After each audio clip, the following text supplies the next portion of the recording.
કૃષ્ણ। હું અસ્મિતાબેન દરજી વડોદરાથી આપ સૌનું મારી દેવીની કિચનમાં સ્વાગત કરું છું।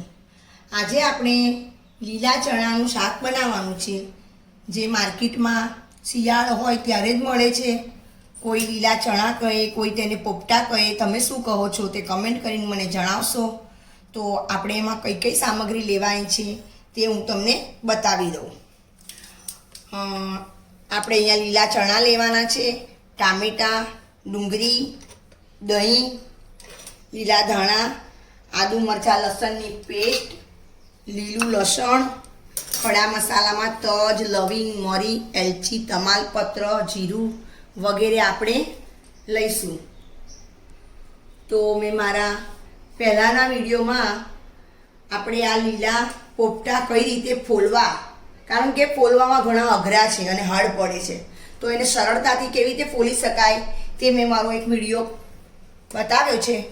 તેમાં આપણે કઈ રીતે ચણા ફોલવા તે હું બતાવ્યું છે, તો તમે એ મારો વિડીયો જરૂર જોજો। તેમાં તમને લીલા ચણા સરળતાથી ફોલી શકાય તેની રીત મેં બતાવી છે। તો હવે આપણે શરૂ કરીએ આપણું ચટાકેદાર લીલા ચણાનું શાક। સૌ પ્રથમ આપણે અહીંયા તેલમાં 2 ઇલાયચી મૂકવાની છે। હવે તેમાં આપણે 2 લવિંગ મૂકવાના છે।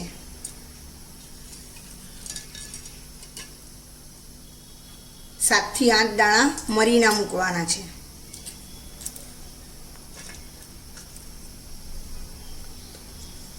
આપણે એક તજનો ટુકડો લેવાનો છે। હવે એક તમાલપત્રનો ટુકડો લેવાનો છે, જે સરસ શેકાઈ ગયું છે।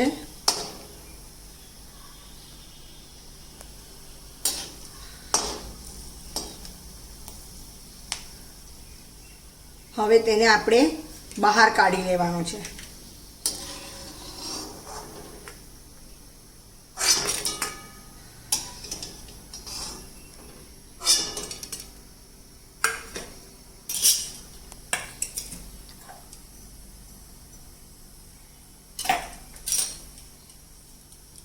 આપણે તેમાં 1 ચમચી જીરું લેવાનું છે।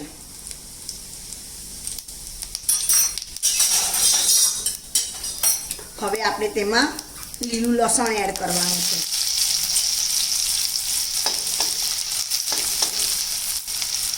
હવે તેમાં આપણે 3 ડુંગળી જે આપણે નાની નાની કાપી કાઢી છે તે શેકી કાઢવાની છે।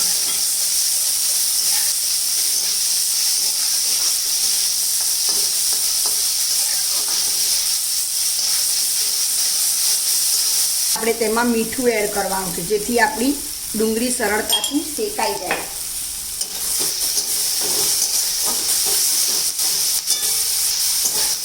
ગુલાબી ડુંગળી થાય ત્યાં સુધી આપણે તેને ઓછા તેલમાં શેકવાની છે। મેં અહીંયા તેલ ઘણું જ ઓછું લીધું છે।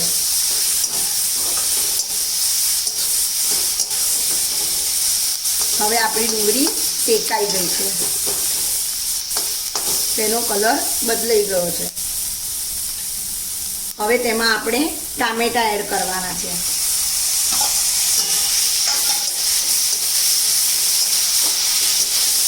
ટામેટાં અહીંયા મેં 2 લીધા છે।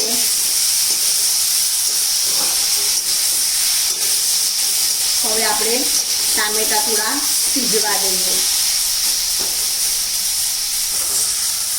હવે આ રીતે આપણા ટામેટાં પણ સરસ શેકાઈ ગયા છે।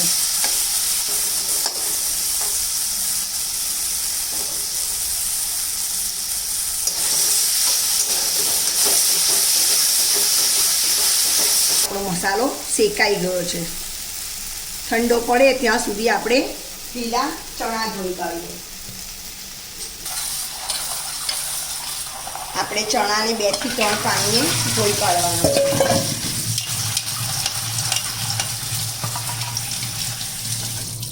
ચણામાંથી આપણે થોડાક ચણા કચકતરા વાટવા લેવાના છે।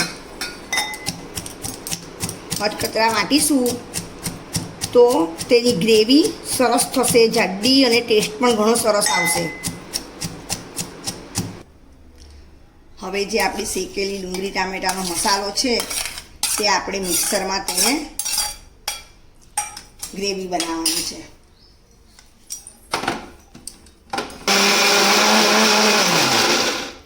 આપણે પાણી ઉમેરવાનું નથી.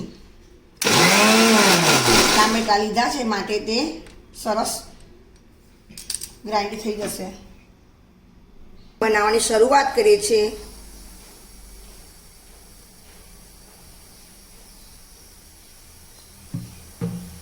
હવે તેમાં આપણે એક લાલ મરચું એડ કરીશું.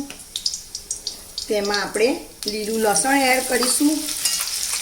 આદુ મરચાં અને લસણની પેસ્ટ મેં ટામેટાં અને ડુંગળી શેકવામાં લીધેલી, જે આપણે ગ્રેવી કરી છે શેકીને, તે આપણે આ ડુંગળી ટામેટાનો મસાલો હવે સુસરી કાઢવાનો છે.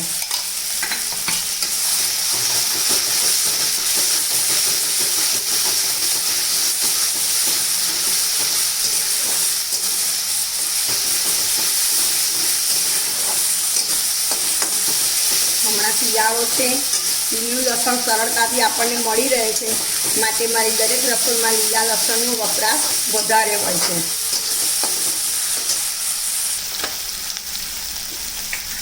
એટલે તેમાં સૌપ્રથમ થોડી હિંગ એડ કરીશું, જેથી ચણા આપને વાયડા ના પડે.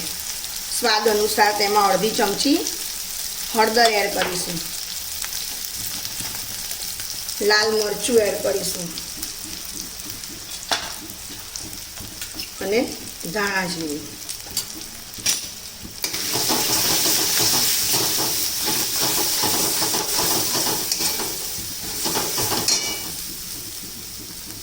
ડુંગળી શેકવામાં આપણે મીઠું લીધેલું, એટલે અત્યારે મીઠું સાવ ઓછું લઈશું.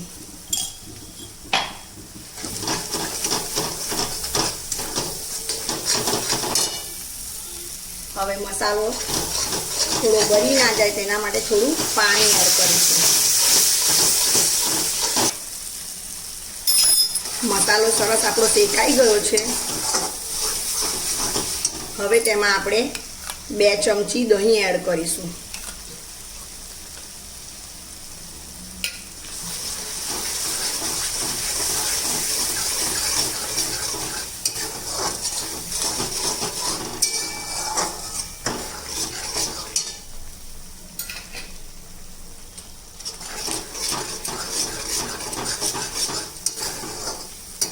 હવે આપણી ગ્રેવી સરસ શેકાઈ ગઈ છે.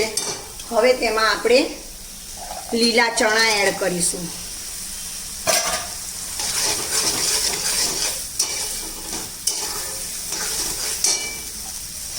હવે થોડા જે આપણે જગદેલા ચણા છે તે થોડા એડ કરીશું.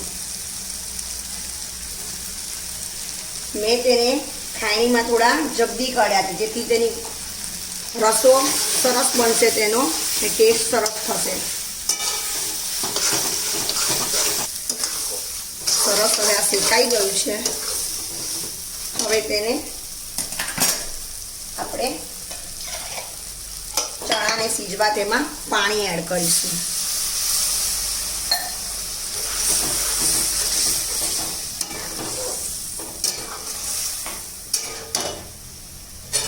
હવે આપણે ચણાને સીજવા મૂકી દઈશું.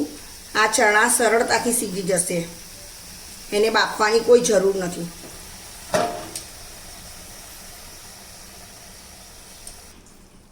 હવે આપણું શાક થવા આવ્યું છે અને ચણા સરસ સીજી ગયા છે. જે ખડા મસાલા તરી અને બહાર કાઢી લીધેલા, હવે તેને આપણે વાટી કાઢવાના છે.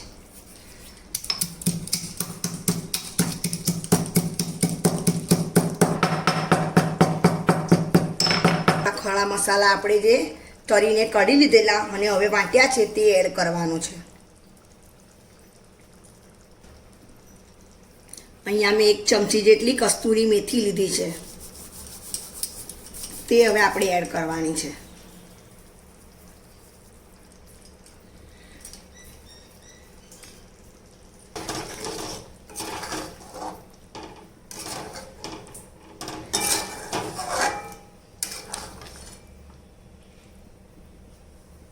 શાક આપણું બની ગયું છે. હવે ફરી હું એમાં ઉપરથી લીલું લસણ એડ કરું છું અને લીલા ધાણા.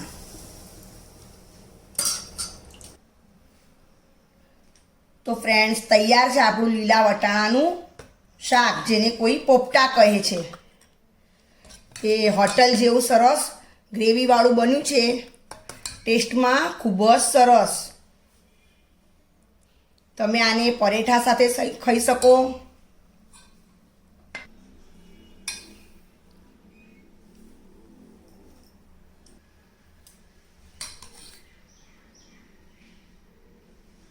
તૈયાર છે આપણું લીલા વટાણાનું. તો ફ્રેન્ડ્સ, તૈયાર છે આપણું લીલવાનું શાક, જેને કોઈ લીલા ચણા કહે છે. ખૂબ જ સરસ ટેસ્ટમાં બન્યું છે. તમે એકવાર આ જરૂર મારી રીત બનાવજો. અને તમને આ મારો વિડીયો કેવો લાગ્યો લાઈક કરજો. મારી ચેનલને સબસ્ક્રાઈબ કરવાનું ભૂલતા નહીં, જેથી નવા નવા વિડીયો તમને જોવા મળશે.